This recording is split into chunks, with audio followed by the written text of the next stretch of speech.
my results back yesterday, and everything came back positive except for coronavirus. So I don't have it. The Joe Rona. How you doing, Joe? I'm doing great, man. Yeah. Guys, welcome back. Welcome back to the last set. Another episode. Yeah, another episode. Today's a special day for you because you were telling me off air that this marks the day 3 years you've been an adult performer / stripper / topless waiter, whatever occupation that comes under that industry that you're fond of. Yeah, well, I mean, today's special for me because 3 years ago today, I literally I was asked to go do a topless waitering gig at a nightclub. And it was literally at the end of a shift at work. And I was like, and I remember it was such a bad shift for me as well. And then I got a message from a guy, hey man, we're in, I'm not going to say the club's name, but I was like, yeah, sure, I'll come down and give it a go. And then hop in there. And then the bouncers take the piss out of me. And they said, dude, you can't be one of them. And I was like, well, I've asked to come down here. And like, there's no way we're letting you in. And then one of the guys... So they didn't let you in? They didn't let me in because, well, I was 18 at the time. Yeah, I hit the puberty train real late. Yeah. Real late. So, I think I did too as well. I did it as well. So they and then one of the guys came out and said, nah, man, come in. And I was like, okay, cool. So they took me backstage and introduced me to everyone. And then basically he just goes, oh... do you want to take your shirt off and just jump in the crowd in your jeans? And I was like, what? And he goes, yeah, you'll give it a go. And then I just went for it. And then... Well, you jumped into the crowd with just your jeans? Yeah, just my jeans on, just my shoes. Wait, were they jeans or were they jeans? No, No, more you and your undies, your tidy ones. So it was your jeans? Yeah. No, it was just regular jeans and all that. And then the show was great. I mean, I looked up at the stage and then the way the guys performed, I was like, I could give it a go. And the thing at the time was I was actually 18 years old and I was just in university. And the reason why I was so attracted to it was because the idea that I never really had that much excitement when it came to going out up until then, because the fact that I was in high school and plus cha-ching. Yeah. Money. Well, there you go. But when I was in high school, I barely went out. I used to not go to a lot of parties because either A, I was uninvited, or B, I just did not want to go. I'd rather go work out on a Saturday night. You don't really drink either. I barely drank. Neither of us, I don't really drink either. Well, the reason why I don't like to drink is because I don't like the feeling of being slow. Out of control as well. Yeah, it's just, you know what you're like when you're drunk. You're sloppy, you're angry, you're emotional. Yeah, it only works when you're also in the company of other slow people. Yeah. Otherwise, the frequency's so off. I don't know. I don't like really drinking either anymore, just because it lost its appeal. It really did. It lost its appeal. I think it was only for maybe a year or two that I was see, even when I started drinking, I would only go to parties or go out. Other than that, I would never ever drink. I wouldn't drink at the table. I wouldn't do anything like that. I would only drink if I was to really enjoy. Yeah, that's right. So there's only two reasons I feel like there's enough to drink. One, I feel like I'm out socially and I've earned it. It's a function and they just come around once every few months for me. Yeah. Or two, it's actually something I can physically enjoy, a scotch or a whiskey. Yeah. Something like that. Basically, it's just I can enjoy. And so that was the reason why I never ever really went out much in high school. And so when this came around and I was 18, I was like, all right, let's give it a shot. So I didn't have a show the second night. So 2 nights of 2 shows. And I was like, what do I need? At the end of it, I spoke to the main guy. I said, what do I need to do to get into this? And he says, we've got an audition coming up in a couple of weeks. Come down. So 2 weeks go by. Show up to the audition, and I remember on the morning before the audition, they did a photo shoot for the new guys, or just take photos. Yeah. And the guys who were there, they were 3 times my size. Some of them were actual dancers, and they were older than me, better looking, and so much bigger than me. And I thought, fuck it, I ain't got no chance tomorrow. But the day I showed up, I basically had showed up, and I kind of had a little moment to myself in my car. I said, look, if you don't make it, you got a story to tell. For the rest of it's fun. Yeah, it's fun. So give it. Put the mic a little bit closer to your mouth, just a tiny bit. Yeah, and I said, man, let's just go for this audition. If anything happens, well, if you don't make it, you don't make it, and you got a story to tell for the rest of your life. So did the audition, and I remember I fucked it up in the end. Oh, wait, how'd you fuck it up? Oh, we had to do a dance. The main guy showed us a dance. And you only knew like the robot and like Macarena? And yeah, something like that. And it was like a proper dance, and he was watching us, and then we were trying hard, and I was like really trying to get it, and I was trying to own it. And then if I fuck up, I would just keep going. And then towards the end, I fucked up the final part, and then I was like, pretty devastated because I felt like, that there goes my chance. I was pretty hard on myself, and then I shook hands with everybody, and I said thank you very much, and I went back to my car. And then the next day I went to uni, and I just acted like nothing. I just had the weekend, so I've had my phone. Let's go be a normal kid again. 3 days go by, nothing happens. 4 days goes by, nothing happens. And I think it was on the 5th or the 6th day, I get a call from the main guy. He says, hey man, we had 4 spots. We gave it to 3 other guys, and we want to get the last one to you. Now, to this day, those 3 guys no longer work for us. So out of the 4 guys, I'm the only one still left doing it. Yeah. And then... Well, a lot of them, when they call up your company, they ask for you. They ask for you because you're the young guy. Well, I mean, I definitely am the young guy. I think I was the youngest they ever had well. Well, not naming anyone's names or anything like that, but who's probably the oldest stripper that works for your company? Oh, he's in his 40s. Yeah, is he like 42, 43? Something like that, yeah. But he's great. But he's one of those guys you look at and you say, fuck, that's 40? He looks like he's still in his early 30s. Yeah. Obviously, he's ripped as, probably looks after himself a lot. Mm-hmm. Yeah. Because if you're like a regular 42-year-old, you're not fooling anyone. Yeah. At all. Yeah. Fair enough. Yeah. So, and then I ended up getting in. And then I remember on that day, I had to do a shift. He said to me, we're doing a show tonight in Bunbury. We got a spare bed because we're just looking for a waiter. You should come down, give it a go. And I was like, oh, sure, why not? But I remember that night I had a shift at work I was meant to do. I worked in a retail store, I'm not going to say where. And then I had I was so baffled. You worked in retail. I forgot you worked in retail. Yeah, continue, sorry. That's good. And then literally, I was trying to call up saying I wasn't going to be there, but I had to think of an excuse. And the manager calls up and she's like, what's the situation? It's like, I'm sorry, I can't come in tonight. It's like, well, you better have a good excuse because we've had 2 people cancel on us tonight. And I thought to myself, my granddad just had a heart attack. I got to go down to Bunbury to be with my family. Oh, God.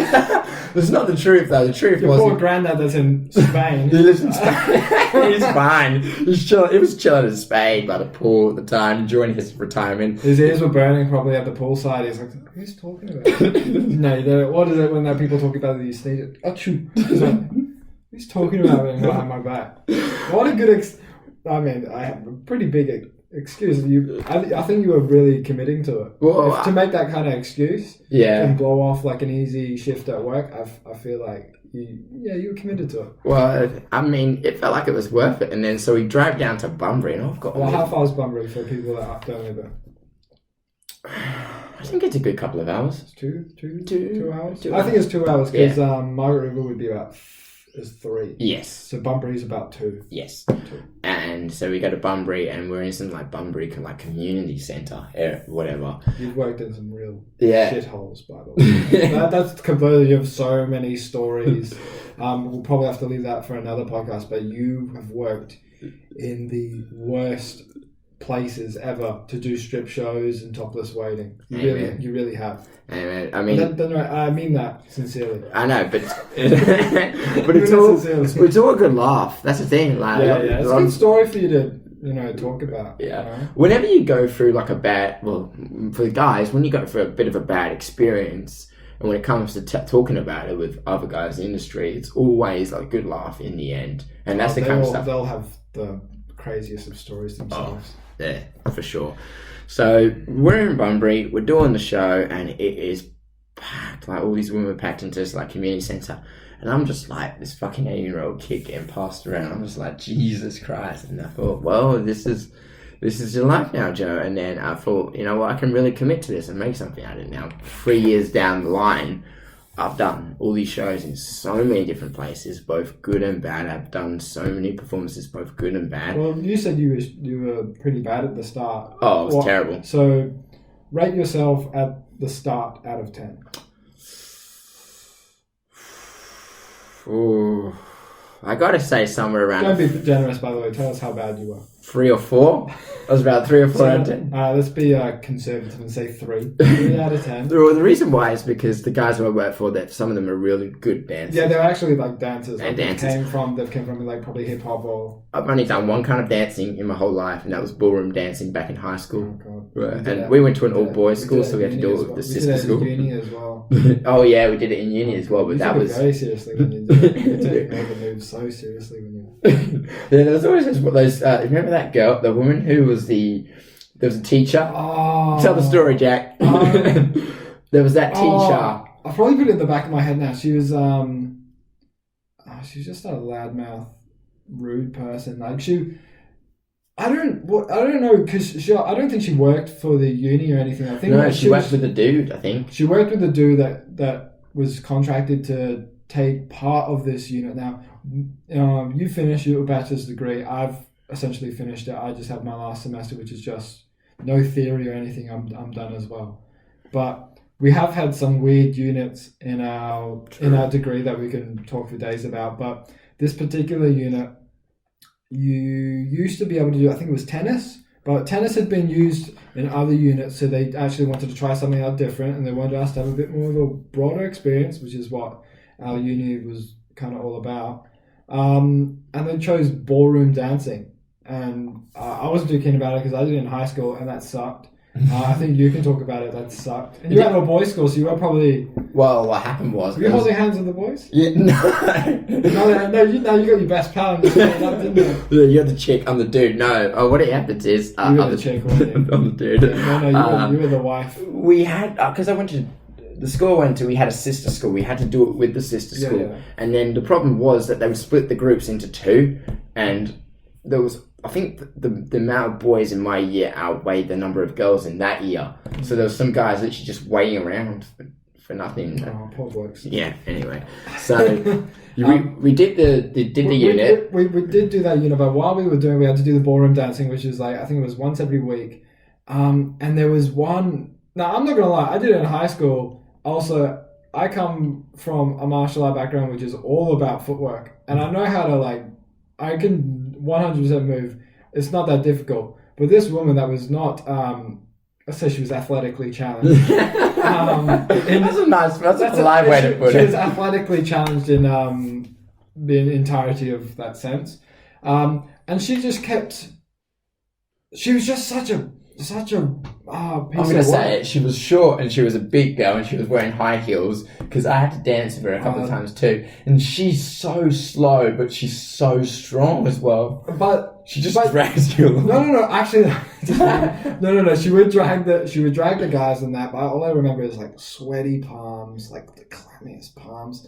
And then I always remember that she would talk a big game, right? Because she would say how good she is, and she was wearing some special shoes or something that she'd plot around about. But then stilettos.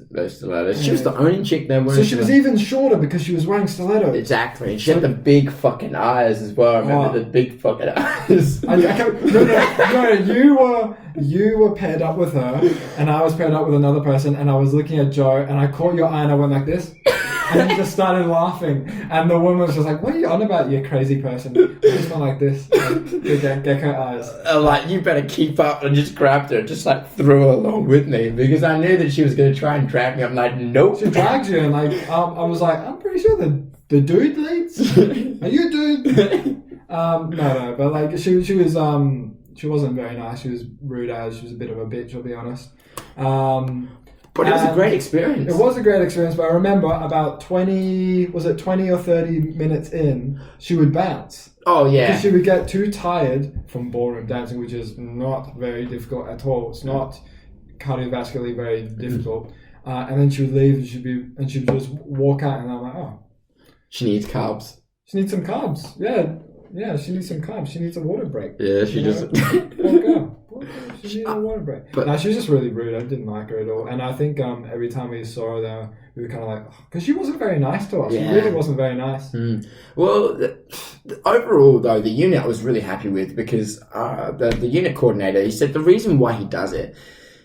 is because he said for two reasons. He says that people don't get enough social interaction, and that's what uni should be about. And I agree with him on that because I like him a lot. He was great. And he said that the idea is that he made the unit participation. You have to show up, and if you don't participate, you fail in that unit. So he used to say to guys, if you don't want to participate, get out now. Otherwise, you cannot pass this unit with just missing it. And the reason why, like he said, there was that option. Yeah, there was. Oh. So. I wish I never went. Well, it was a great unit overall. Yeah, no, I like the unit. It was just it wasn't a new experience. I'd already done ballroom dancing, and well, it was easy marks. It was easy marks, but I'd already done it. I'd already done it. It wasn't a new experience. If it was maybe like, I don't know, what's something I haven't really done before? Maybe like cricket or I don't know, badminton. Oh no! Actually, I haven't. Did it in primary school. We just didn't do it. Fair enough. But the reason why he said it needs more social interaction is because that's what human beings we crave for these days. And he says it's good for your mental health. And then and I remember he mentioned something. He said people always go out of the university to work in schools as either sports teachers or teachers in general. And they said, what is the most strangest thing or scariest thing? And they said, the amount of children these days that are cutting themselves is overwhelming. And it's always the kids who just don't get along or highly introverted or just don't get included enough. So that's why he made the whole thing like... He's probably just trying to bring a little bit of the introverts just to have a little bit of fun, a bit of social interaction. And because I felt like at the end of it, but not even that, but, we go to uni to get educated and, a lot of people go because they want the experience, and there's some people that just come from backgrounds where they find it so hard to like communicate with others because there's a language barrier or just cultural differences or just the way that they're brought up, and just to have all those people together in one room interacting with each other in a positive manner. And if you fuck up, everyone will be like laughing about it like here and there, but and not only that, but it gives you a little bit of confidence about yourself. Like, it's not the end of the world if you make a small mistake. You pick up and you keep going. So that was probably, we both just graduated now. For me, that was still to this day one of the best damn units I did in that university. I don't know about the best one. There were certainly some really good units. Well, we did the tennis one together. That was pretty good. And that was taken by the same dude that we're talking about. Yeah, he's brilliant. Also, he kind of treats you... I always liked in high school and uni the ones that treated you like adults. Now, at university, that's pretty normal. You treat it. But in high school, I think I always respected the teachers that were a bit more laid back and talked to you like an adult and didn't patronize you or be condescending and talk to you like a child, especially when you're about to graduate high school. I'm not, Yeah, I always like the teachers or the lecturers. It's the same. The ones that are like really passionate about what it is that they're doing. Like there's some people who go for it like a half-assed, or maybe they're just having a bad day. But there's this consistent pattern. Like that one we had for I'm not going to say the unit name, but the unit code 2290. Don't even say the name. Don't say the name. Don't say the name. No, don't say the code. Don't say the code. Don't say the code. But I'm just saying, we had units where the lecturer would come in, rant for about 2 hours, and it was almost about just common sense. And I literally would just... You sure it was 2? Yeah, something like that. No. Because that's one of my favorite units. That's my favorite unit. Well, I think you're thinking of a different one, and I know what you're thinking about. Oh, what I'm thinking about. Yeah, well, I remember it was not that. It was not that. I really enjoyed that year. I knew it wasn't like that. Yeah, because I remember when it was towards the end of the year we did it, and it was the last exam that we did, and then you sent me a message the night before saying, "What is it?" You sent me a message the night before saying, "Did you study for this?" And I was like, "No." I was like, "Study what, mate? You just go back for the lectures. It's just statistics and just stuff that's like common sense." And I think you screenshot that and then you put it in the group. I put it in the No. It was literally I screenshotted the one and put it in the group chat, and it was you said F22 or whatever it was. I can't remember. Yeah, we got a little bit off topic from you celebrating 3 years of stripping. But I don't know. It's weird to think that, because I never really think of you as like an adult performer because I knew you before then. Shortly before then, because it wasn't not as soon as about like a month or so after I'd met you, you went straight into the stripping. Yeah, well, We met in university. Well, how did we meet? We met when we both rocked up to the wrong lab. The first lab we were meant to rock up for. I can't remember what unit it was. I remember the unit. Yeah, but don't say the name. Don't say the code. Okay. But I remember I was sitting down and you walked in. It was in the sports science area, and then you said, "Yeah, in the seats." Yeah, and you said, "Is this the where we're having X?"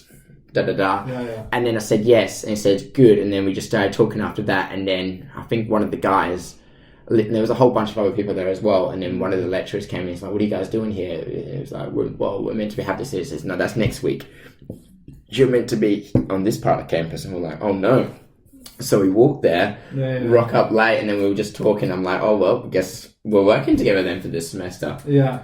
And then that's what I always think. I always think it's funny how like we wouldn't have met if we were actually like had good time management and actually went to the right place. Yeah, it worked out in the end, didn't it? We were in the wrong place at the right time. That's all pretty much what it was. Yeah. Wrong place at the right time. So kids, right place at the right time doesn't always work. Yeah. some things work out better if you do it wrong. Yeah. Well, that's some good advice. I mean, take it as however you like. All right. Then, actually, no. It wasn't a month into it. We did a semester together. Then I got into the following semester? Yeah, because it's August. We started together at study. So I knew you for about 6 months. Yeah. And then what happened was literally I said, I remember on that Monday morning I was texting someone, and then he goes, who are you texting? Who are you hiding from me? And we were sitting in the lecture. Because you were hiding. Yeah. You were hiding your phone, and I was like, what are you doing? I'm not going to look at your phone, but why are you hiding it from me? And then I pull out my phone. I was like, dude, here's what I did on the weekend. I like show you the photos. It was in a lecture theatre. It was in a lecture theatre. I just pissed myself laughing. It was so funny. That's it. Funny. So funny. And then I kept it under the wraps for a little bit. And you mean a month? I couldn't tell anyone for a month. Yeah, and then I usually just make like subtle hints to everyone, and no one would pick it up. And then I'd laugh though. Yeah. And then, because you were the second person to know. The first person was my little sister. No. Because you told me before your mum and dad. Well, that's the thing. I was shitting myself before I told my mum and dad. Well, here's a good one. All right, so stripper for 3 years. You've done it for 3 years. I want to ask you 2 questions. One question is, what was your individual mum and dad's reaction to you saying it? And number 2, has their opinion changed 3 years later? Okay, so first I had to tell my dad, because if I told my dad, when it comes in the family, he's a little bit more laid back, obviously. Mm-hmm. And it was on a Sunday night, and he literally He's a good boy. Yeah, and he literally just came back from the pub, and I was like, hey Dad, look, because I used to say to him, oh yeah, I'm working as a waiter. I just didn't say. I just didn't say topless. Right. Yeah. I said, as I broke it, I was like, "Hey, Dad, I'm working as a. I've been working as a waiter lately." And he goes, "Yeah, I'm very proud of you for doing that." And then I go, "Well, it's a special kind of waiter." And he goes, "Oh, okay. Is there something I should know?" And he goes, "Yes, I'm working in the entertainment industry as a topless waiter." And he had a few beers in him at the time, and he goes, "That's my boy." And he gives me a high five. Gives you a high five. Gives me a high five. That's my boy. I'm like, all the feelings. I'm like, yeah, wait, what? You're okay with this? I'm like, yeah. It's like, look, so the best thing I love, the best thing I love the most about my parents. My camera. The best thing I love the most about my parents is that the philosophy they have when it came to parenting is they basically gave me a lot of responsibility when I was young, and they always say things like, look, whatever you do is on you because you're responsible for your own actions, but at the end of the day, we can only help you so much. Yeah. So they said, I remember when I finally told my mom, she didn't believe me at the time. She thought, are you serious? And I was like, yeah, I'm doing this. And she said, well, everything that you do is on you, and whatever the consequences may be down the track, just remember, it was you who made the decision. And I was like, okay with that. And I kind of respected her a lot for doing that, because they treated like that. Yeah. They treated you like, you said literally, when you make your own adult decisions, if you really want to do this, you go do this, but it is on you because it's obviously a different occupation than most. Yes. Yeah. And to this day, and then from there, I'm still going. I mean, I've learned so much over the past 3 years, but the reason why I liked it so much was because growing up as a kid, I didn't have a lot of confidence. Well, I had a fair bit of confidence, but not really that much. Like socially, it wasn't that, like, interesting. And because I had to be out and about and constantly talking to women and constantly interacting with people, it kind of gave my confidence a little bit of a boost. You probably just got better at interacting with people. I always thought you were pretty good socially. I think you always made the effort to be very social with people. You always went hi, hello, shook their hand, especially around campus. And then I think you became more so like that. I noticed that maybe you were more so like that after this job. It made you a lot more open to being sociable with people. But you were the one that opened it to make other people feel okay. Yeah. Well, it's because I had to do that on the job. If you don't do that on the job, then you won't get any work. It's the same with you can't be shy on the job. You have to be completely vulnerable, own it every moment of it. And that's something that I'm quite proud of. And it's something I tell a lot of kids. I said, man, look, the first step to getting over insecurities is admitting that they're there, admitting that they're real, being open about it, and owning it. Just working. Yeah, like if some, it's like the first step when I'm going to lead to I'm talk about addiction, but the first step when it comes to an addiction or an insecurity or a fault is mentioning it. You have to admit it, that it's there. Don't deny it. It's like being scared. It's okay to admit you're scared. Yeah. And then you own it. You know what I mean? Yeah. I've found that because when I think about it, it's like a lot of these. If you're scared or anything like that, it's an emotion, right? To not be okay with that emotion is fine, right? You but to say it's not okay to feel it, that's not true. Everyone has emotions. Everyone feels insecurities. Everyone feels sad. Everyone feels happy. It's making little changes to make sure you're okay with feeling that way and just being comfortable with it. Being comfortable with it. Yeah. And once you're more comfortable being feeling in your own skin, it takes time. Well, you would have to be because the only thing people are seeing is your skin. Then that's the case, and then that makes you. Once you accept yourself, you learn a lot about yourself, and then that's how you grow. You know what I mean? Yeah. So do you feel like stripping also took you kind of out of your shell a little bit? Yeah, I mean, it definitely gave me more confidence because I used to give myself a talk. Like whenever I would have to go into a situation where I felt uncomfortable, I used to snap myself out of it. Like, man, you get your top off in front of stage in front of hundreds of women a weekend, and yet you're still scared to do this little thing. Come on, man, you're stronger than this. And because I was exposed to that environment, everything else below it sort of became a little bit easier. And that's the thing I tell everyone. When you expose yourself to a high stress or something that's very difficult... The stuff below it doesn't matter so much. It becomes normal. Yeah. It becomes average. And that's one thing that I feel like is really important for people in their 20s. It doesn't cause the same kind of reaction. Like if you're used to feeling... No, if you're used to having people criticizing you or you doing a certain thing where you're out in the open, then things like a job interview and things like that, they don't bother you as much. You know? You just because you've done something that's so much harder. It's That's why I was never really bothered about. I knew you wouldn't be bothered. You're in front of hundreds of women, weekly, and I thought about it as well. But I'm from day one. I've never been bothered with being on camera because. It used to bother me to be in front of people and things like that, but as you get older, you don't care so much. I remember on a lot of my kickboxing fights, I was in front of people, and more often than not, my family was watching me and things like that, and I'd be so nervous beforehand because my parents are watching me, right? And not only that, if it was at an intra club, then there was people from other clubs also watching me fight someone.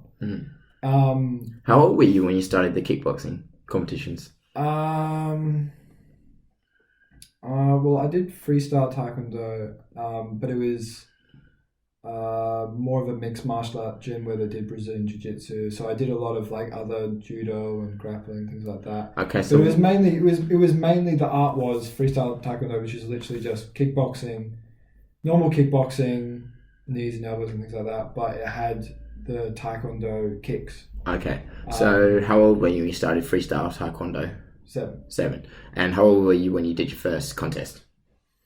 Oh, I've done quite a few, so I can't really remember. But can you remember the first one you did? Not really.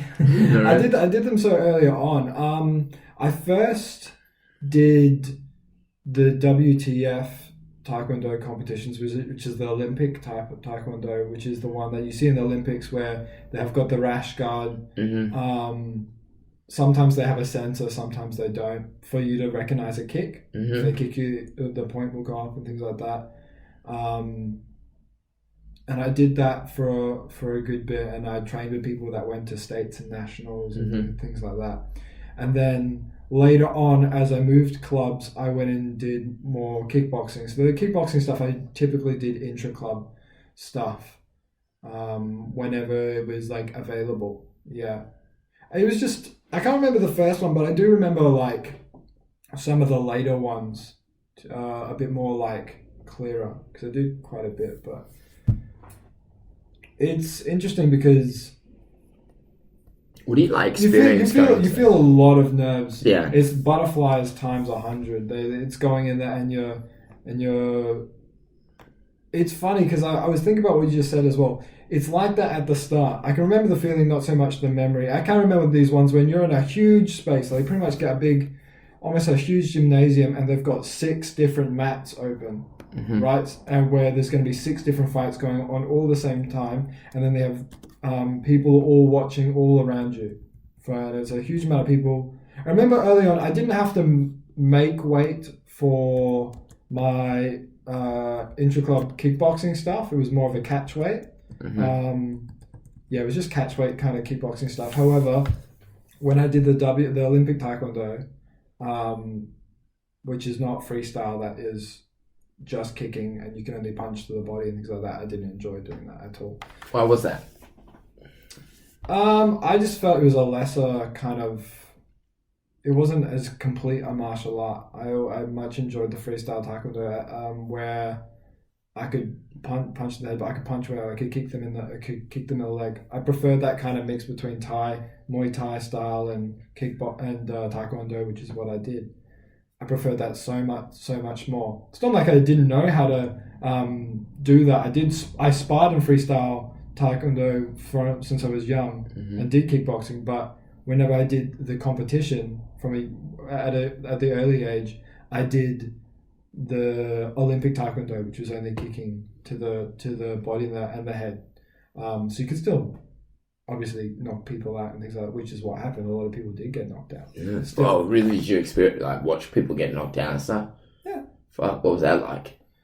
Well, I trained with some people that knocked people out with spinning. If you don't mind me asking, Jack, have you ever knocked someone out? I've never knocked anyone out. I've certainly, you can say TKO. Okay. As in, I've TKO'd people, yeah. Yeah. Yeah, I've dropped people in fights and sparring and things like that, and I've dropped people. The best one would probably be either the spinning hook kick. That's the easiest. A spinning, or whatever you want to call it. But the spinning back kick is always the best. Spinning kick is the most powerful kick ever. Why is that? Is it because of the torque that's involved in it? The amount of torque that you can do, because it's not real. They call it a spinning back kick. It's not really a spinning back kick. It's more of a turning back kick. Okay. You can add the spin to it if you want to do it's almost like a stepping back kick.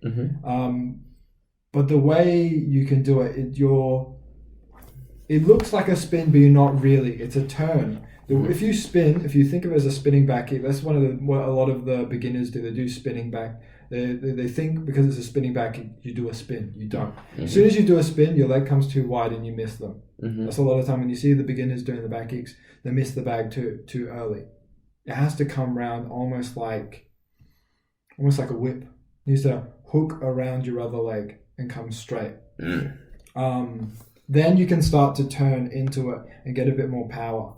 But that's the most powerful kick for sure, because as soon as you hit someone in the solar plexus or the liver with that, they go down. It's too hard. You just knock the wind out of them. It's too hard. Oof. It's too difficult. Damn. It's too difficult. Yeah, but what I was saying was, I got a little bit off topic, as we always do, but the nerves I felt earlier on were insane. But towards the end, felt nothing. Felt nothing. Yeah. So do you feel like that's helped you throughout your whole life up to this point, like in certain situations, like when it came to uni? Most likely owe the majority of stuff in my life to martial arts, because I was the really quiet kid. I was the really timid kid, and I still was for a good period of my life. But I had a little bit of confidence. Also, it was really good because whenever I did any other sport, say basketball, so I did basketball, swimming, running, and things like that.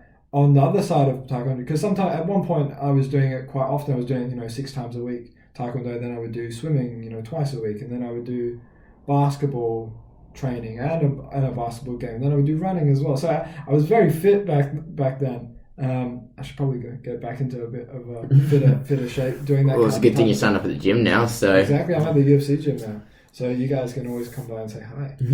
But it made me a lot fitter and things like that. So like whenever I did like cross country at school, I didn't train for it. I didn't train for cross country, but I ended up being second in the school. Right. So was this high school? This is high school. Like, yeah.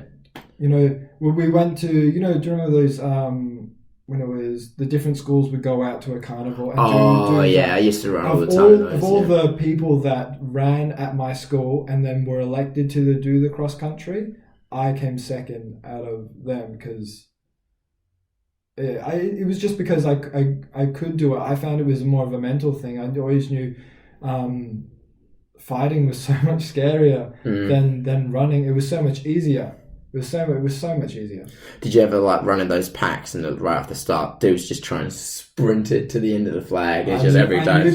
I knew better. I knew better than running straight away. You just emptied your gas tank, dude. Yeah, it was like every man for himself, and everyone's just fucking blasting through each other and all that. I tripped up a few guys going around the trees. I used to run those cross country meets as well, all the time.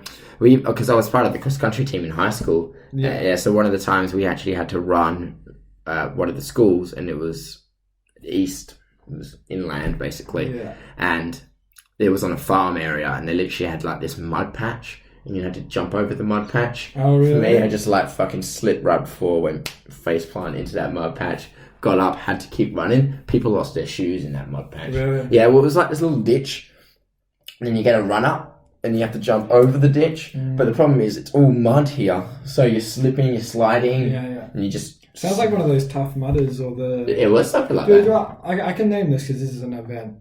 The Stampede, have you ever done that? No, I haven't. What is the Stampede? The Stampede is pretty much like that. You can do I think it's either a 2K, a 5K, or a 10K obstacle course. Now, I don't know if the Stampede's... Obviously, during coronavirus, that's not happening ever anytime soon.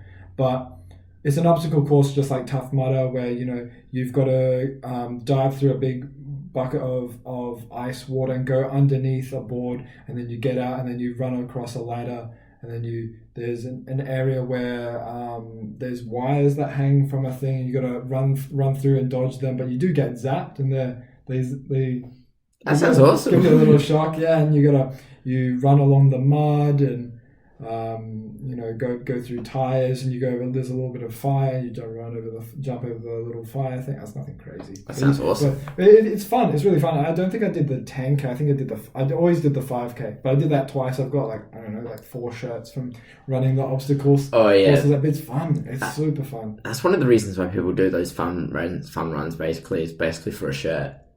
Yeah, I'd love to do it as soon as they start coming up again, like the Spartan race and things like that. I'd love to do that and maybe raise a bit of money for charity and just keep doing things like that. I think that would be really fun. Well, one that I've done a few. We were meant to do HBF Run for a reason. True. Then so do COVID you want to tell them about that? Because we were trying to do the HBF Run for a reason. What were we supposed to be running? 10K?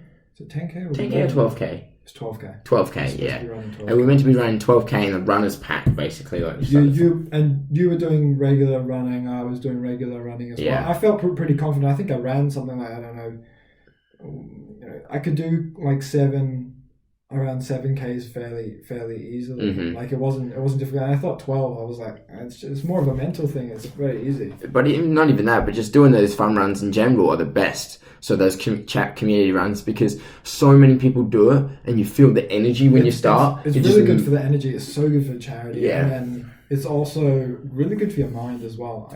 I hate running, but I know how good it is for your body. Mm-hmm. You know, I think a lot of people are like that. Well, tell them about why we couldn't do the HBF run. Well, the reason why we couldn't do we started it, we said we were going to commit to it, and then we were both training pretty much for it, but basically we just wanted to do it for fun, really, because I've done a lot of those community charity runs. I've done Relay for Life, I've done Seed to Surf, I've done a few bunch of others. I hadn't done any of that, but I've done a lot of like triathlons. I've done triathlons as well as early on as well.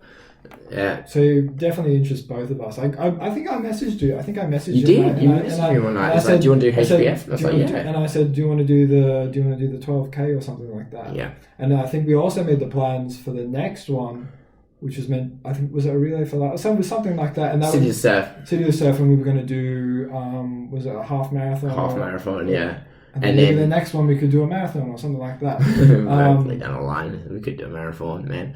But for the HBF Relay for Life, we were training, and then COVID struck, and because we weren't allowed large gatherings, they cancelled the event, and but they gave us a refund. Yeah, they're not gonna. That was pretty. I mean, I would have been fine just to give the charity the money. Yeah, I'm fine with it. Like a lot of people probably during this time are probably not donating to charity because they've got to look after their family first of all. Mm-hmm. But I would have been. What was it, like $50? That's $50. Just $50. Just take that money. Yeah. Give it to charity. Well, and then we were meant to do, if we did City to Surf, it would be this month. City to Surf. That's what I was thinking. It would be August. Surf, yeah. It always falls under the last weekend of August. I remember because I did it a few times before. And I really like it because you literally start, the reason why it's called City to Surf is because you start in the city and you finish at the beach. But the route that we go through to get there is awesome. And I love it. And I love the atmosphere, and I love the people cheering you on. Maybe we could do something for raising money. Maybe we could do something. I thought about it earlier. If you wanted to maybe make a little thing for the last set race. The last set race, and you know. Would you? Who would run? Maybe that'd be for the viewers. I mean, at this point in time, probably not that many. It would be two. It would be a grand total of 2 people. They just rock up and it's just us there on a fucking Sunday morning. And be maybe my mum will be like, yeah, that would be cool as well, just to raise a little bit of money. Yeah, well, I mean, that's what we need right now. I mean, everyone just needs a little bit of help and a little bit just reaching out to others, because today is it's a pretty unfortunate day. I mean, I woke up this morning as usual, went to the gym, trained, and then literally opened up my phone just before I walked in the gym and found out the horrific, explosion? Yeah, in Beirut. And I thought, what? But the thing is, well, it's 78 dead, 4,000 wounded. Oh, is that what it's at now? So at least 78 dead. So the Interior Minister said that it's ammonium nitrate, and they were saying something. It was almost 3,000 tons. It was 2,750 tons that they got off a ship that was impounded. Yeah, something like that. Well, here's the weird thing. I remember someone put out a tweet or a post, I forgot to screenshot it, but they said, here's what doesn't add up. How the hell does that person have that much tons of ammonium nitrate, right? And it caused that much of an explosion, but also there was, I think, and it was just left there. But when we had, I think it was the Boston Marathon, or there was, no, not the Boston Marathon, but there was a certain bomber who only had 2 tons of it, and it just leveled a city block, basically. I just thought it was very strange, and I think if anything, 2020 has been a year. Well, the problem with the thing when I heard about it, I was like, was this an attack? Because it sounds like an attack, but something just doesn't add up. Why would you leave that much explosives just lying around there in a warehouse? And I'm pretty sure they said it was in the capital. Yeah, would you really have almost 3,000 tons? Yeah, and they said it was a fireworks factory. That does not make any sense. For it to be impounded? Because when there's videos of the explosion, it's horrific to see. And it literally looks like a nuclear bomb going off. The blast radius is huge. Well, most likely at this point, it's about 100 people are dead. Yeah. And it's so sad to see. It's really, really sad. I think 2020 has been an absolute year. Well, think of what's happened. What's happened this year? We've had Black Lives Matter with George Floyd, as well as other cases of people. Coronavirus wiped out so many. We've got this. We had the stock market went down. We had the murder hornets. The murder hornets. Everyone was like, "What about the murder hornets?" I caught a few of them slipping. Did you? Yeah, I caught those videos of them slipping. They're not as tough as you think they are. Bees. The bees have learned to kill them. Yeah. The I don't know what you call a pack of bees, but like hive. No. I can't. It would be a hive. You don't actually have to have a hive. Yeah. Okay, fair enough. I cop that L. But those bees go around the hornets. Yeah, we caught a few of them. Yeah. They vibrate. Yeah. And they cause the hornet to overheat. Oh yeah. And die of, poor thermoregulation. Don't fuck with bees. Oh, they're scary. They're smart. Yeah, they're smart dudes. And so we've had coronavirus, we've had the protests, we had just the stock market took a massive hit. I think we had a lot more than this. We probably put it at the back of our heads. Yeah, there was the massive amounts of unemployment. Melbourne's had literally another spike. Victoria's going through hell. They've had record highs. Oh god, there's record deaths. We're very lucky in this setting how we can be fairly post-COVID, where they've been talking about opening up the WA border and things like that, which is newsflash, we live in Perth, Western Australia. Don't forget, we had the Australian fires to start it off. True, we had bushfires, I know, right? Massive fires to start it off. And then they went on for a while, and then we literally had, they're saying right now that the amount of animal deaths was huge. Absolutely. Enormous. Huge. Think of all the poor koalas and all that losing their habitat. If they didn't die, then they also have lost their homes as well. It's really scary to see. You were also telling there was there was some scary Joker guy. Oh yes. Did you want to bring him up? Because I haven't seen what he looked like. Do you want to? Oh, so let me bring up. So 2016 so far, that's happened in 2020. Okay. So we had Kobe Bryant, death of Kobe Bryant. Then we had, which was tragic, literally. And then we had... ads. Okay. We had second state of emergency was called in New South Wales. Australian bushfires threatened the south coast of the country. Yeah. We had we nearly had World War III with the Iranian general Soleimani killed in US drone strike, which caused a lot of tensions. Then we had COVID-19. Then we had Prince Harry and Meghan Markle stepping down from the Buckingham Palace. That's fucking not news. That's not tragic. Oh, yeah, that goes above all the other stuff that's happening? Yeah. And then we had Iran launches ballistic missiles at 2 military bases in Iraq. And then we had a Ukrainian flight crashes in Tehran, Iran, killing over 176 passengers. And then we had China records first coronavirus. And then, impeachment trial, my butthole. Then we had first coronavirus, Wuhan outbreak, and then Kobe and Gigi. And then UK withdrawal from the European Union. That's not bad. I support that. And then... We've got a lot going on. We've had a lot going on. Oh, yeah. What was going on? There was some scary Joker guy, right? That was operating in... Was it in Perth? So, literally, a guy... I'm not sure if he's mentally ill or he's just insane or just putting on some sort of act for attention. But literally what he did was he went to Perth... And there's a tunnel in the Perth CBD that connects the train station to the Perth shopping district.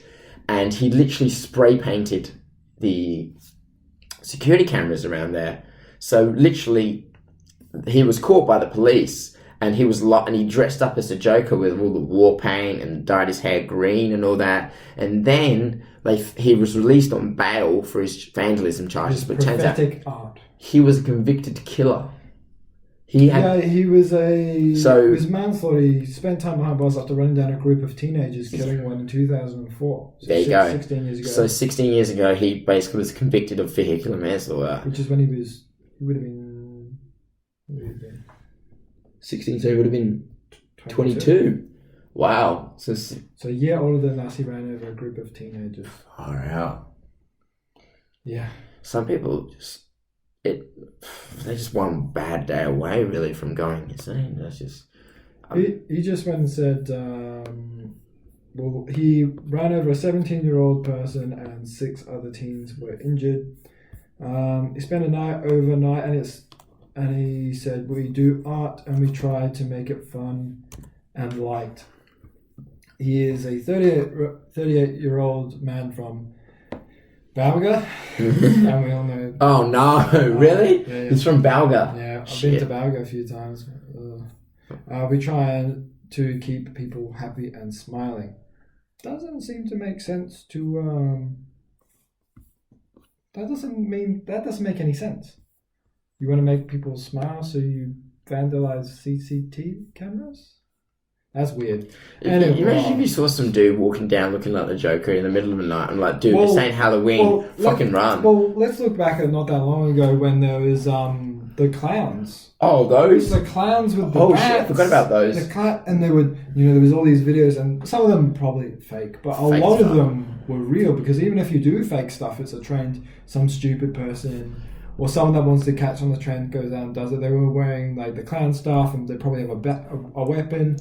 And it's like, people are driving, the headlights are on, and then there's a clown, and they're like, oh. Yeah. Something about clowns that people just hate. Those clowns don't shit. What is it so scary about clowns? I don't... Because growing up as a kid, I think it's a laugh. If you have like a little giggle, then it's like, no. But when it's like the Joker laugh, or they have the thing with It.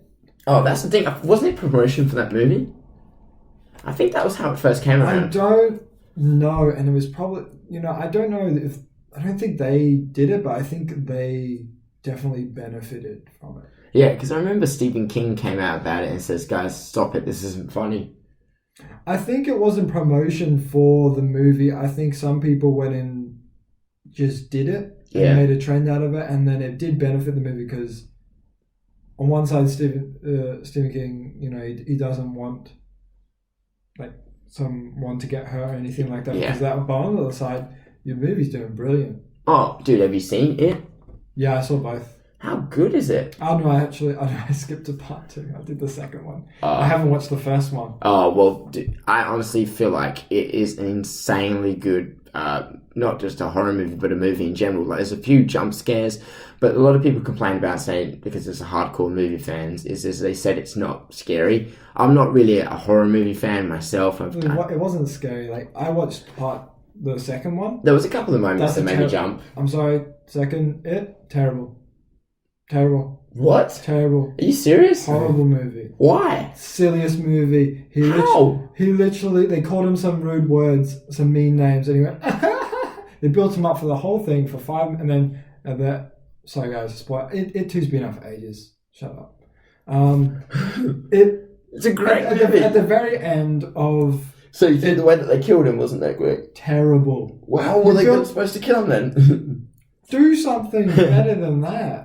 They built up that there was a different way they were going to like seal him away, or what. They tried to make him like an ancient alien where he was apparently then he was a clown or whatever they was making it, and then they went in. He hangs on their fear. They called him some mean words. Joe, come on! They literally just facing your fears, they bro. Pretty much just went. And it was like. Well, they proved. Well, because they had to face their own fears, and then he was feeding off it, and then they weren't scared anymore, so therefore he doesn't exist. He literally lost within 5 minutes. But he was haunting them for years. Yeah, but overall, other than the last 5 minutes, the movie's great. I've watched scenes from the first one, and I feel like you should have just stopped at 1. They could, but the thing is, the itself is in multiple parts. The book is huge. Yeah. And it was Stephen King's masterpiece, basically. Well, one of his masterpieces. But the book is huge. The book is like 600, 700 pages long. So that's why they turned it into 2 movies. Number 2 was terrible. Because the biggest criticism they had from the classical that it's a long movie and they could have just spaced it out into a sequel.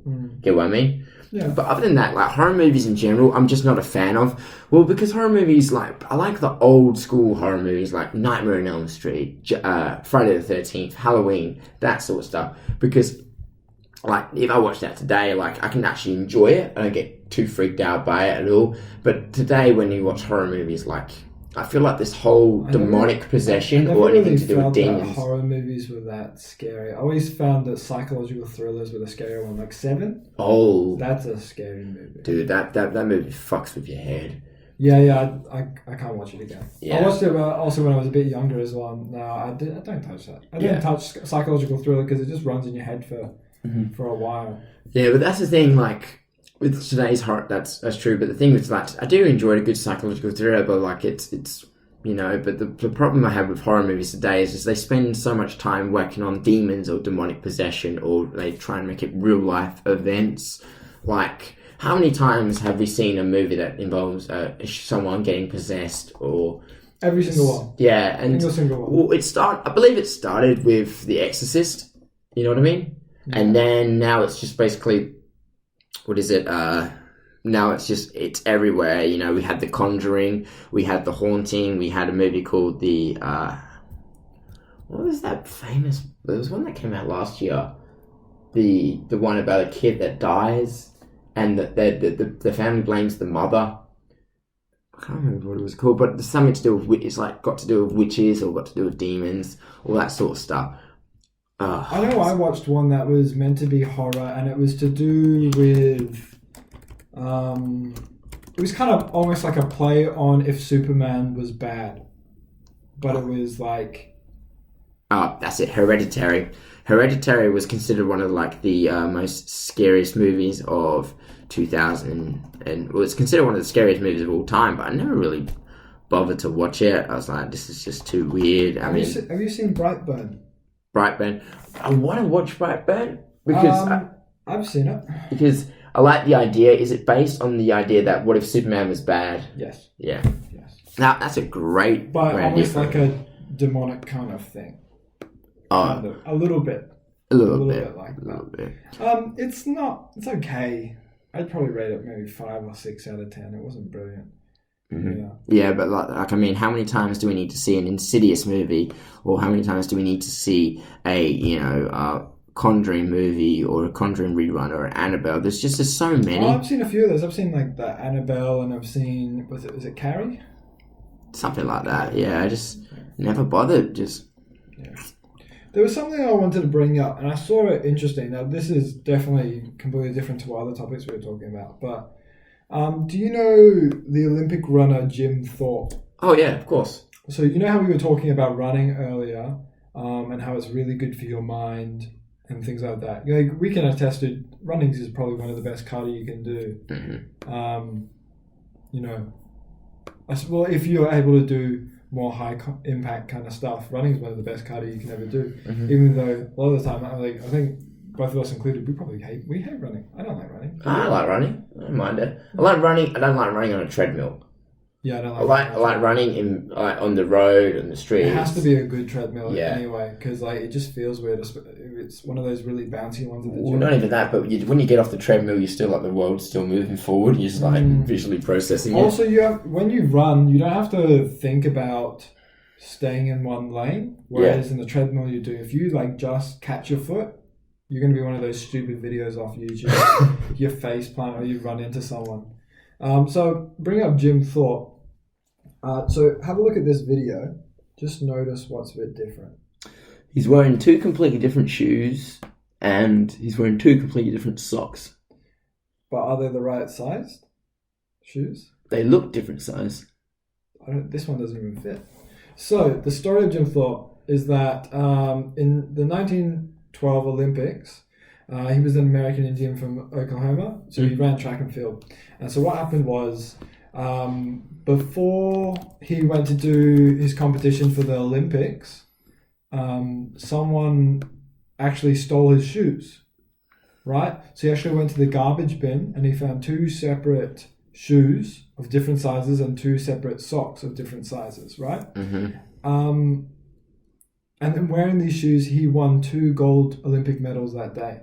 Mm-hmm. And a lot of people were saying, it's a good reminder that it doesn't really matter. You can get through adversity and things like that. There's something really cool to see. Just because we were on the topic of running and things like that and how good it is for your mind. Obviously, I think a lot of people, if anything went off on their day, they didn't have their lucky pants, they didn't have their lucky whatever. The dude found odd shoes that didn't even fit out of a garbage bin, and he beat everyone. Not even that, but who he was as a human being. Like, he was the first Native American to win gold for the United States, considered one of the most versatile athletes of modern sports. He won Olympic gold medals in the 1912 pentathlon and decathlon, and played American football, college A and professional baseball and basketball. That guy was the real life Captain America. Absolute athlete. I don't think he was very tall either. How tall was he? Oh no, he was 6'1". So, he was tall. So above average, but it was nothing insane. 6'1". Actually, no, 6'1". He was 1 in 1912. Actually, would be a good bit. It was taller than me. I mean, I'm 5'11". I'm 5'11" as well. Yeah. 6 foot. No, I'm 5'11". That's why you were 5'11" towels. Nah, 5'11". I've been measured. But he was 92 kilograms, so he was a thick boy. It was a thick boy. Because the weird thing, you can think about that. He was a thick runners boy. Aren't big. I know, but he was a thick boy in 1912. When he was stealing other people's food rations. He stole everyone's food. but not even that. But if you were to theoretically weigh that much, man, he must have been a phenomenal athlete. Because if you think about it, if you look at marathon runners these days, they're all from like Africa. Some of the best ones in the world from Kenya. Yeah. Thin as dude. Like their legs are the size of my fingers. Exactly. In terms of thinness, basically. Damn. Yeah, it's very strange. Very strange, like how versatile that kind of guy was. Jim Thorpe. Do you ever think we'll have another guy like that before? I mean, you can see some athletes that cross different sports. You know what I mean? Like we were talking about it with boxers who are rugby players, like Paul Gallen. Yeah. Can you imagine if he tried to do something like that? Paul Gallen tried to go running. Try and become a professional marathon runner. Could you see that happening? I couldn't see that happening. I mean, he's obviously athletically gifted, but I think it just shows by that story that we were speaking about earlier that he's just like, he's got a strong mind. He's got a strong mind and can work through adversity. Obviously, a phenomenal athlete that I don't see that many people talking about that much. I think a lot of them aspire for more recent athletes and that, but this guy's an inspiration. You were talking to me as well. You were saying that the universities are changing entry levels. Yeah. Well, what's going on right now is a lot of kids probably struggle through this year. Everyone struggled through COVID. Education took a massive hit. So what they're doing right now in UWA is they are lowering the minimum entry. Say the name. Stop saying that. Okay. Well, we can't say it because how we say it? What's wrong with saying the name? So we're not saying anything negative about it, but we're just because it's news. Still our uni. Okay, yeah.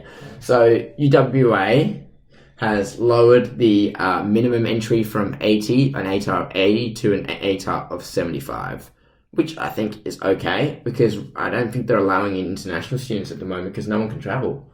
Yeah. So that's why obviously they're trying to get... Also, they need money. A lot of unis have lost money because of coronavirus. Oh, yeah, for sure. I mean, not even that, but like...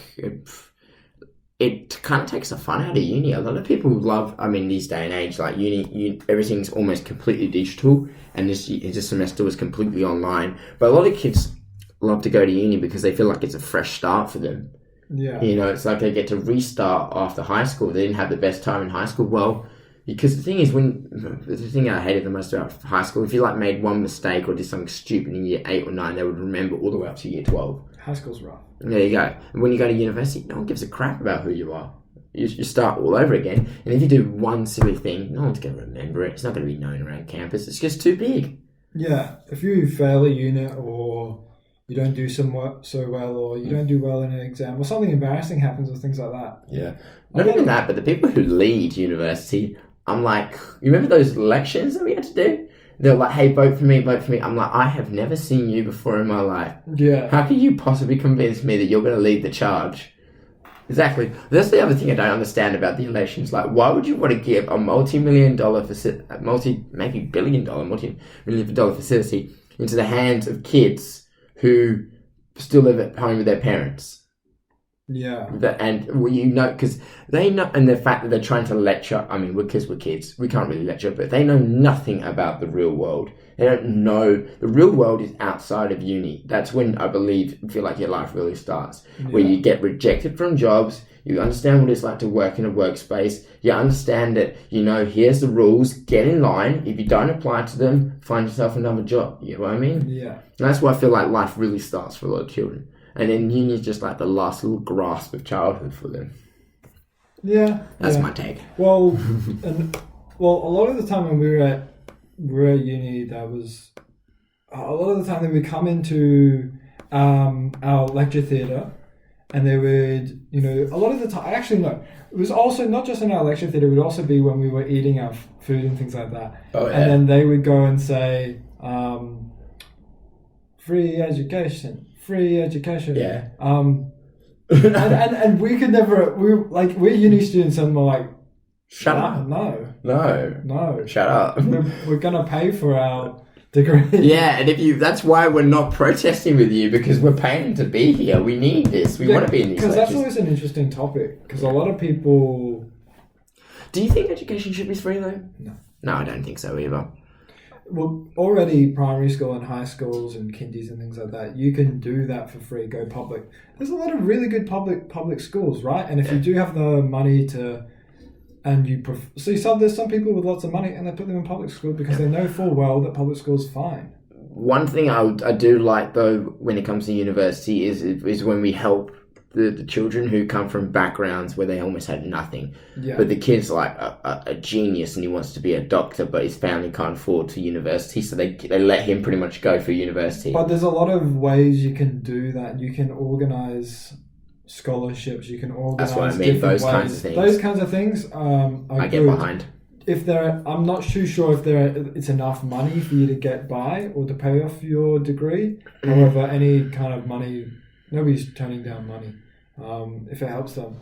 But it's so weird. What do you even think about with free education? Because for one, if you have some countries do have free education, but the ones they do, taxes is ridiculously high. In Germany, they have free education, 40% income. Is it Sweden? As well. 40% income taxes. That's a lot of money. That's almost half your paycheck. And it's even worse if you didn't even go to university or you did a trade and all that. And I just can't see university being free. And when it comes to paying up, I think in Australia, look, again, we are not perfect. We have HEC loans. I'm gonna pay off my HEC loan the moment I start paying $41,000. I like that because I'd rather have to pay it off when I'm making that much money than to the amount of money I'm making right now. Yeah, I mean, I don't know if you were subtly telling anyone, but it sounds like you're against free education. But I am too. I don't get it. I honestly don't get it because it really shouldn't be free. Yes, universities make a lot of money. Mm-hmm. Yes, they're big business models, but I think of it, and I think you attest to this as well. You're making an investment on you. Mm-hmm. You're making an investment on you. You're not going there for fun and then just going, oh, well, I'm not going to be able to pay it off, but it's all good. Yeah. You're literally going, when I get this degree, I'm going to have the money to pay this off. I know that I'm investing in me because I know what I want to do and get it done, right? Yeah, it's also just the sheer belief that I know that I'm going to pay this off. And it's fine. I know it's going to take me time. But here's the other thing. When you go to university and you get your degree, I feel like it's great, but you should never stop learning, ever. Just because you're done with university doesn't mean you should ever try to expand your knowledge, expand your mind. Like right now, I'm out of university and working full-time and working on the weekends, working multiple jobs. We're doing this, but I've never stopped reading books. I'm reading more books now than ever. I think I spent over this year alone, I think I've spent $400 just from reading books. Here's an idea. Get a library card. It'll be a lot cheaper. Get a library card. You pay $400 on books. Jesus Christ. Well, here's the other thing I like to buy. The reason why is because I don't buy a lot of clothes. I don't buy. I own my car, so I like to spend all my free money or my excess money. It doesn't go to bills on books or in other things that Get a library card. Well, this is the problem with libraries. They don't always get all the new books. No, they don't. You can request them. You can, but it takes forever, and you can only. And I like to buy a book so I can put it on my shelf because I like the idea of a book, of having a library in my own house one day. Knowledge. So one day when I own my first house, I'm literally going to dedicate one room to make it and turning it into a library. That's my dream. Because I feel like, there was I can't remember what a guy said. I can't remember the guy who said this. But it was a quote one guy said, and it made me laugh. And he says, "We need to make books great again. If you take someone home and they don't have any books, don't fuck them." Who said that? No, but it kind of stuck with me. And I feel like you said that. And the other one is, I feel like a man's house shouldn't be judged by the size of his TV screen, but by the number of books on his bookcase. You know what I mean? Because it's nice little Instagram quote you plugged. Maybe it was from Instagram or somebody said it. But nonetheless, it makes sense. Just reading in general, like when you pick up a book, even if it's a story, you know something more than what you did 5 minutes ago. Yeah, that's why I like it, and that's why I like to read books. Right now, I'm reading books on negotiation, finance. I read textbooks for strength and conditioning. And then also stuff like motivation, all that sort of stuff. Yeah. And because those are the things I like to learn about, and because I feel like an inherent satisfaction from being just a little bit better than the person I was yesterday, just a little bit better. And I feel like that's... Also, knowledge changes your mindset. It changes everything, and your mindset is everything. It's literally the filter of how you look at everything. I'm still reading The Secret, and yes, it's been taking a long time because I've been stopping, right? I think I left it in my car. I've been reading that book and I like it as well. Once I finish that, what I'm doing, and I think this would be a good idea for you as well, but what I'm doing is I've bought books, like writing books and notebooks. Oh yeah. And what I'm doing is every book or things I've learned, I write in, and I write it into a book.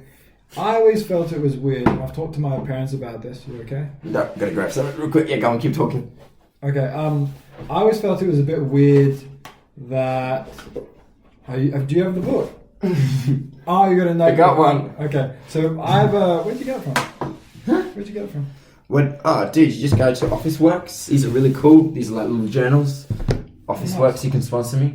Not likely with our 120 followers.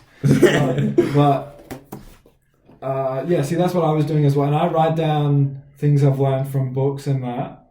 Mm-hmm. And then I always felt it was weird that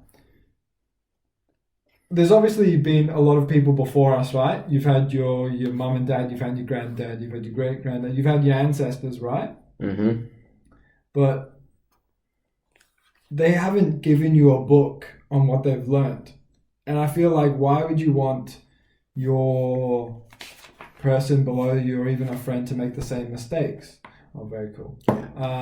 So you did the same thing that I was talking about. Yeah, so basically what I like to do is I keep journals. I've been keeping journals since I was 16 years old. Uh-huh. For me personally, growing up as a kid, I actually wanted to be an author. That's why I read just so much, and I just love novels. So one thing I started doing in the future. Yeah. So one thing I started doing when I was 16 years old was I started keeping and writing down everything that was going on. Just the idea of writing and reflecting in general is really cool. Mm-hmm. And then every time I read a book, every time there'd be a quote in here that would just get to me, I would highlight it and then write it down in this journal as well. It's just my daily thoughts. So I was just showing Jack one for the book he's reading right now, The Secret, where I wrote down the law from one of the summaries. The law of attraction says like attract like. Like attracts like. Yeah, like attracts like. See, I know what you're saying. Yeah. So when you think a thought, you are also attracting like thoughts to you. Yeah. And it means the law of attraction doesn't just value the positive thought, it also values the negative. You think positively, your positive filter, you attract positive stuff. But if you think negatively, you're going to filter out a lot of negative stuff, and that's what you're going to think about. That's what it means. So here's another one. Asking the universe for what you want is your opportunity to get clear about what you want. As you are clear in your mind, you have asked. There you go. Yeah. So stuff like that, but not even that, but just writing down quotes basically from like past philosophers. Like here's one that Bruce Lee's most likely my favorite. Oh, for sure, it's right there. Yes, he is. If you haven't noticed that I've added some stuff, and we're gonna have a huge wall of all this stuff, and it's gonna be martial artists, but it's also gonna be people like we take inspiration from, as well as us.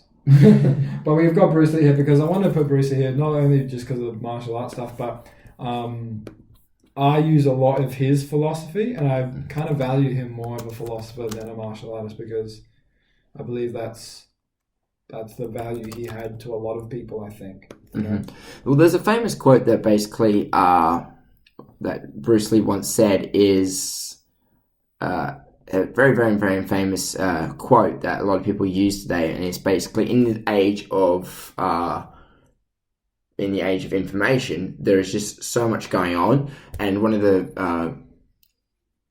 there was one of the quotes that he said was, "Build your knowledge, absorb what is useful, discard what is useless, and add what is specifically your own." Yeah. So that's basically me. This is a prime example of it, writing things down. So in the world of like billions of books, I'm just basically reading as much, absorbing what is useful, rejecting what is useless, and then adding to my own experience. Yeah. So that's wise. I think another one that was good was be like water. When my opponent contracts, I relax. When he relaxes, I contract.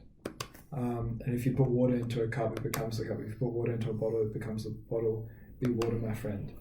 And you can take that in so many other ways, but I think a lot of the ways I take it is in whatever situation you're adapting, just like water.